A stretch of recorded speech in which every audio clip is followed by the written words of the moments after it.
La realidad en general se aleja un poco de la ficción y de los cuentos encantados que se cuentan a lo largo de la infancia, personajes floridos y adorables que representan la historia real. Pero ninguna ficción podría acercarse ni remotamente a la increíble e improbable historia de las personalidades más rebeldes que jamás haya presentado la realeza. La historia de Cristina, reina de Suecia, es insólita y desafía preceptos al contar las desventuras de una reina independiente y muy libre adelantada a su tiempo. En 1626 nació la única hija y entonces heredera del rey Gustavo II de Suecia, María Eleonora de Brandenburgo.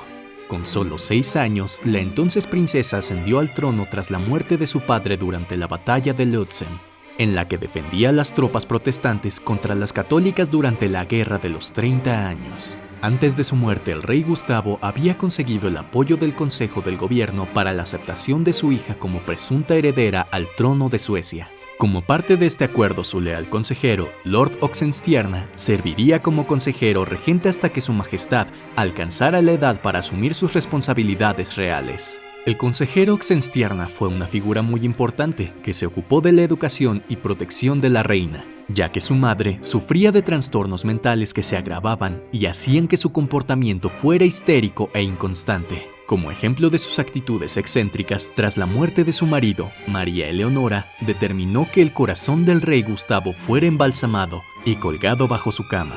Por determinación del difunto rey, la pequeña Cristina tuvo la misma educación que se le otorgaría a un príncipe, siendo iniciada en la literatura, matemáticas, historia, idiomas, filosofía, además de tener clases de equitación, esgrima y caza.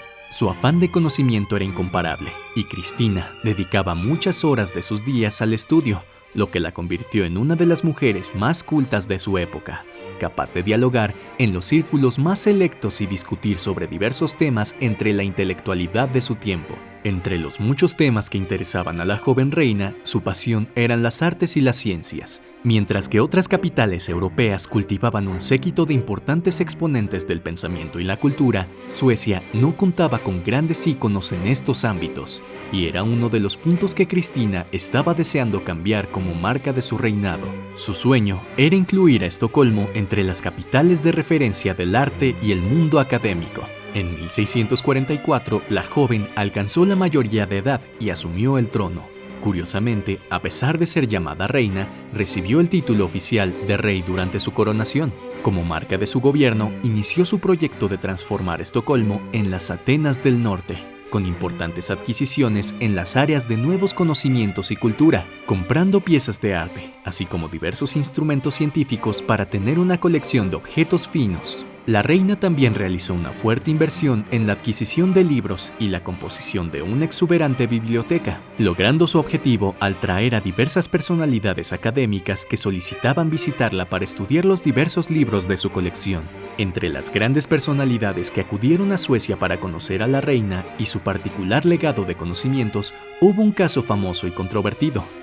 El filósofo René Descartes aceptó un puesto como su erudito y profesor de la reina. Pero al ser recibido en el palacio fue sorprendido con la información de que tendría poco tiempo para sus clases particulares, lo que frustró al pensador, en ese momento ya con gran fama y prestigio.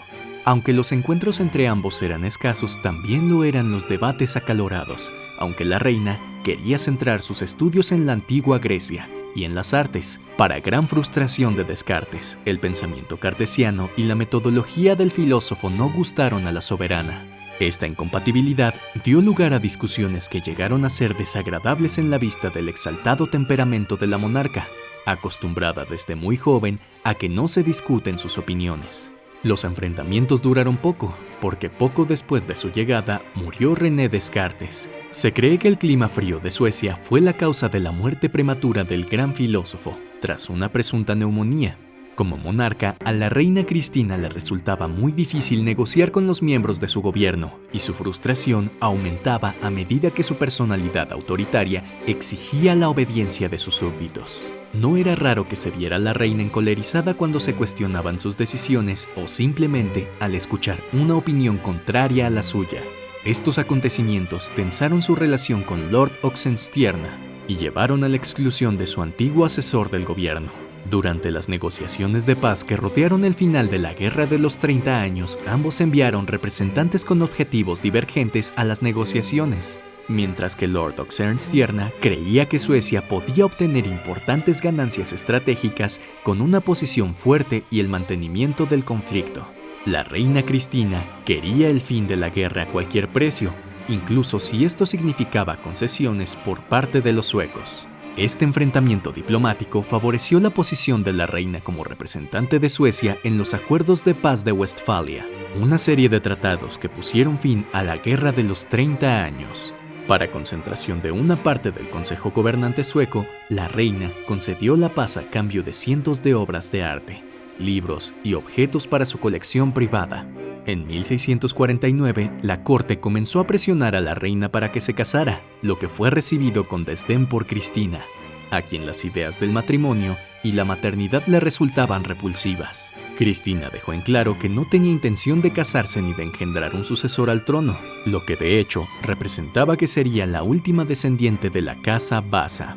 Esta decisión, unida a su comportamiento a menudo agresivo y a los modales masculinos que obtuvo gracias a la educación que recibió a lo largo de su vida, inició los rumores sobre su opción sexual. Estos rumores fueron alimentados por la propia reina, que tenía un sentido del humor poco común y un gusto inusual por escandalizar y disgustar a quienes intentaban imponerse a ella. El desafío a las convenciones sería la pauta que marcaría toda su vida. Aunque le quedaba valor para desafiar las normas y estándares de la sociedad sueca, había un sueño insuperable que Cristina anhelaba. Su admiración por las artes y la cultura no era solo académica, sino que cultivaba una veneración por Roma y un deseo por convertirse al catolicismo. Como mente curiosa y de inteligencia poco común, Cristina comenzó a cuestionar las posiciones de la Iglesia protestante y deseó ardientemente modificar algunos dogmas de su propio país. Teniendo en cuenta el esfuerzo que su padre dedicó a luchar por el protestantismo, dando incluso su vida por esta guerra, esta era una batalla que ni siquiera la atrevida Cristina era capaz de afrontar. En 1651, el desgaste de su función se hizo externo y la reina Cristina se derrumbó por el agotamiento. En este año, el agotamiento empezó a tener marcas más crueles en el comportamiento de la reina, que determinó la sentencia de muerte contra la historiadora de la corte real y su hijo de 17 años como castigo tras descubrir que éste había criticado su postura y comportamiento. Esta actitud autoritaria redujo la popularidad de la reina entre los súbditos.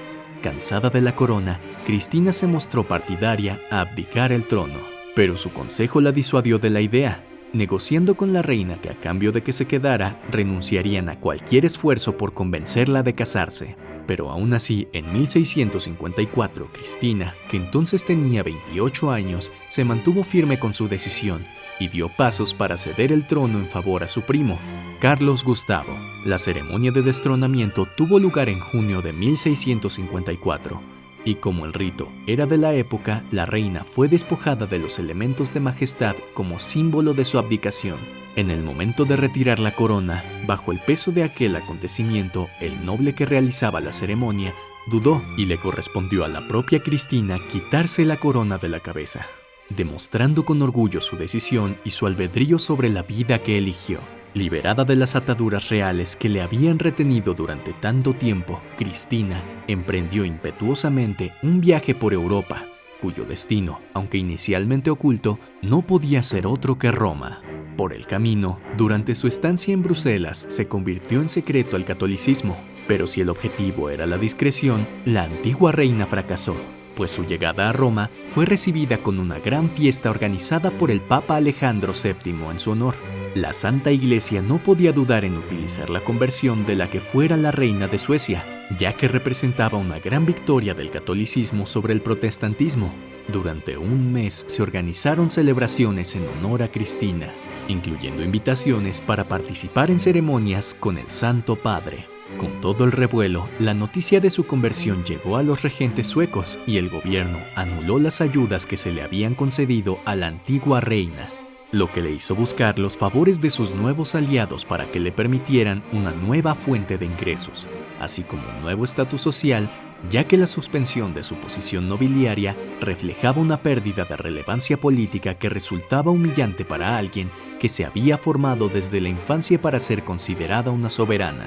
Cristina buscó los favores de sus aliados y llegó a un acuerdo con el rey Luis XIV de Francia para que le concediera el reino de Nápoles, cuyo pueblo luchaba contra el dominio español con el apoyo francés. Sin embargo, su dificultad para controlar su temperamento autoritario demostró rápidamente que era muy arriesgado nombrar a Cristina para gobernar un nuevo territorio. El fatídico acontecimiento que echó por tierra sus perspectivas de volver a ocupar un puesto de autoridad fue cuando Cristina condenó a muerte a su maestro de caballería por un capricho en un polémico juicio por traición.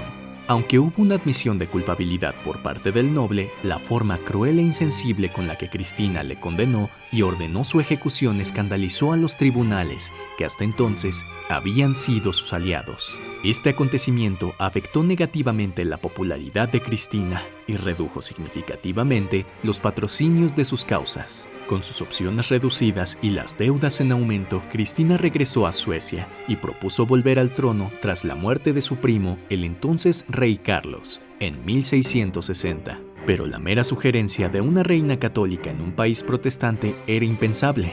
Su atención se dirigió entonces al reino de Polonia, tras la abdicación del rey Juan II Casimiro Vasa, pero también sin éxito.